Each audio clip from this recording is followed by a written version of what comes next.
शाहबुद्दीन। शाहबुद्दीन, क्या हुआ था ये मामला? ये मामला जी हमें तो सुबह पता लगा यहाँ 7:30 बजे के आसपास, भाई ऐसा मामला हो गया इकबाल का। वो यार कहाँ था, वो तो किठवाड़ी चौकी थे। फिर पता लगा हमें कि भाई उनका कल ट्रांसफ़र हो गया था और वो बहीन आ गए। भाई आप बहीन चलो। हम बहीन गए, हमने जाके देखा हमारे से पहले 2 गाड़ियाँ हमारी और पहुँच चुकी थी, भतीजे थे मेरे। तो वो जो कमरा था, एक वो बैरान सा ही कमरा था जिसमें वो शव लटका हुआ था। हमने उसकी पोजीशन देखी, पोजीशन में हमें नज़र आता है कि एक हादसा है। मामला हमें कोई साजिश तो नज़र आती नहीं उसमें, कि कोई साजिश हो किसी की, वो नज़र नहीं आती। अब ये चीज़ भाई क्या तो अल्लाह ताला जाने कि भाई मृतक भाई इकबाल जाने इस चीज़ को, क्योंकि हम किसी के ऊपर इल्ज़ाम लगावा, किसी को नाजायज़ टॉर्चर करा, वो अच्छा नहीं है। जब उसका तबादला हुआ था, इस बीच आपकी बात हुई कौन से? बीच में मेरी 5-7 रोज़ पहले हुई थी बात।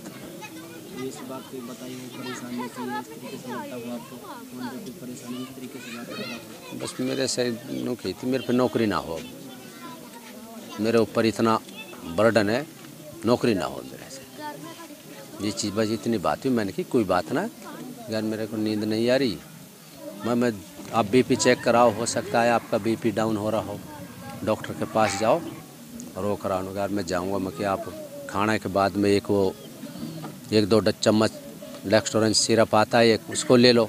कई बार ऐसा हो जाता है, हमारे साथ भी हो जाता है, वो ले लो। चंगा भला मामला था, कोई बात नहीं थी। घर से गए थे 1 तारीख को।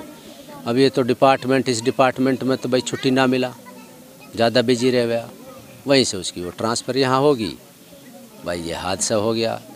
तो जब आपकी कॉल पे बात हुई थी तो उस वक्त वो तनाव में नज़र आ रहा था? हाँ, तनाव में नज़र आ रहे थे उस टाइम। तो इसका कोई एंगल नज़र आता है आप लोगों को? ना जी, और कोई उसने मेरे को डिटेल में तो कोई बात बताई नहीं। कोई डिपार्टमेंट में किसी से कोई मतभेद हो उसके? ना, वो तो नई पोस्टिंग होगी उसकी, जाके वहाँ मतभेद का क्या कारण था? कोई उससे पहले कोई मामला चल रहा था कोई उसका? कहाँ किसी के साथ में? जी। ना, किसी के साथ कोई मामला नहीं था। वो तो बड़ा गुडविल वाला आदमी था। ऐसा भी सुनने में आ रहा है कि किसी मामले को लेकर के उनकी पेशी थी कहीं पे। वो तो थी एक, वो विजिलेंस की थी, वो वॉइस रिकॉर्डिंग होनी थी। लेकिन अब वो मैंने कह दिया क्या है, ये तो नौकरी में सारी चीज़ें चलती रहती है, इनमें घबराने की क्या बात है। घरेलू परेशानी? ना जी ना, घरेलू कोई परेशानी ना करें। अच्छा, सलामी देने कल कौन कौन आया था? यहाँ डीएसपी साहब था, डीएसपी हतीन, और 5-7 और थे बेचारे पुलिस वाले। क्या आश्वासन दे के गए परिवार को? वो उन्होंने तो ये कही थी भाई पूरी मदद करूँगा। एसपी साहब ने भी आश्वासन दिया था, कल वहीं हॉस्पिटल में एसपी साहब आए थे, उसने कही थी भाई हम पूरा आश्वासन देंगे और जांच भी कराएंगे मामले की।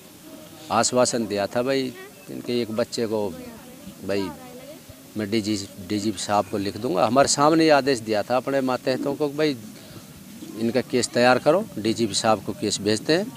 भाई इसके बच्चे को डिटेल पूछी थी बच्चों के बारे में, भाई रोज़गार मिल जाए, हमारा परिवार का सदस्य ये दुख है हमें भाई। और जो आर्थिक जो मदद होगी डिपार्टमेंट लिए जो, उसको भी जल्दी से जल्दी में कर दूंगा।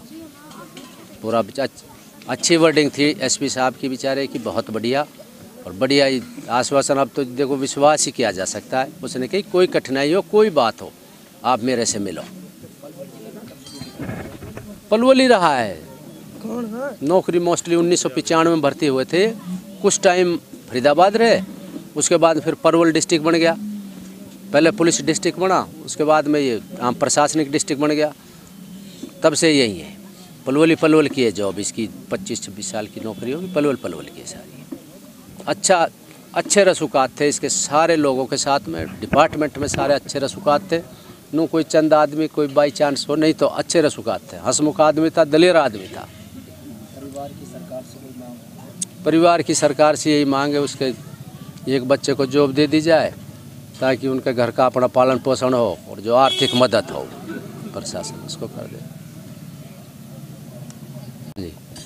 और सवाल उठे हैं, फोटो वायरल हो रहा है। में उसके पैर टिके हुए नजर आ रहे हैं, तो आप लोग वहाँ मौके पर पहुँचे होंगे अपने? हाँ जी, मौके पर पहुँचे थे जी।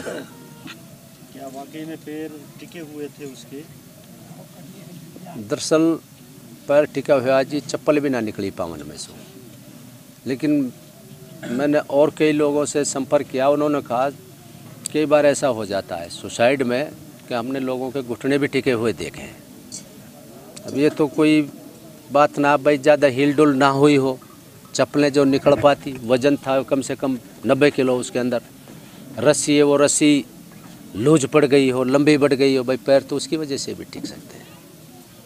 बाकी बेहतर ये है कि अब जो लैब की रिपोर्ट आएगी मधुबन से, उसके ऊपर डिपेंड अच्छा, है। डेड बॉडी को आप लोगों के सामने उतारा? हाँ, हमारे सामने उतारा था, पहुँच लेते हैं मोस्टली परिवार वाले, गांव वाले पहुँच लेते हैं, हमारे सामने उतारा है डेड बॉडी। एक एएसआई इकबाल खान के जो मर्डर मिस्ट्री का जो मामला लगातार चल रहा है कि उसने फांसी के फंदे से लटक करके जान दे दी, उसकी ग्राउंड लेवल की रिपोर्ट हम कवर करने के लिए अखनाकारीगढ़ उसके पैतृक गांव आए, जहां उनके परिवार वालों से बातचीत की और परिवार वालों का क्या कहना था वो भी हमने आपको सुनाया।